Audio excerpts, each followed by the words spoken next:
మనం ఇవాళ చిక్కుడుకాయ వేపుడు వేయించుకుందామండి.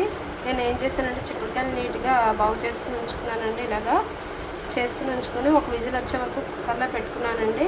యాక్చువల్గా లేతగానే ఉన్నాయి, కుక్కర్లో పెట్టక్కర్లేదు, డైరెక్ట్ వేసుకోవచ్చు. కాకపోతే ఇంట్లో పెద్దవాళ్ళు ఉన్నారండి, కొంచెం మెత్తగా వేయిద్దామని చెప్పి నేను కుక్కర్లో పెట్టాను. సో ఇలాగ ఒక విజిల్ వచ్చాక వాటర్ అంతా రిమూవ్ చేసుకుని ఇలా పెట్టుకున్నానండి. ఒక తవా పెట్టుకుని అందులో ఒక 3 స్పూన్స్ ఆయిల్ పెట్టుకున్నాను. 3 to 4 స్పూన్స్ అండి. అలాగే మన ఇష్టం, మన దీన్ని బట్టి.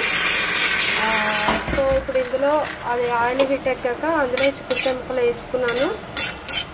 వేసుకుని బాగా హైలో పెట్టుకుని వేయించుకోవడమేనండి. ఒకసారి మాత్రం ఆయిల్ ముక్కలు పట్టే వరకు ఒకసారి లిడ్ పెట్టుకుందాము. చూసారు కదా, ఒకసారి లిడ్ పెట్టుకుని ఒకసారి సిమ్లో పెడదామండి. ఆయిల్ పట్టే వరకు ఒకసారి సిమ్లో పెట్టి తర్వాత ఒక 2 minutes 3 minutes ఆగాక నెక్స్ట్ ఆయిలే పెట్టేసుకుందాం మనం. చూసారు కదండి, ఒక 2 to 5 minutes అయిపోయింది. సో మనము హైలో పెట్టుకుని లిడ్ ఓపెన్ చేసుకుంటామండి. హైలో పెట్టేసుకుని ఇంకా వేయించుకోవడమేనండి.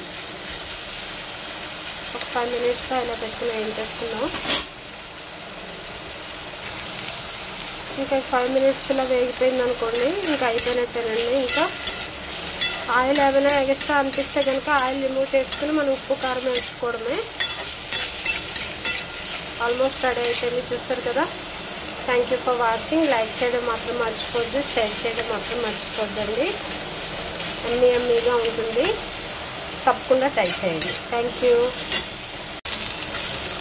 చూస్తారు కదండి, నూనెలో వేగిపోయేది.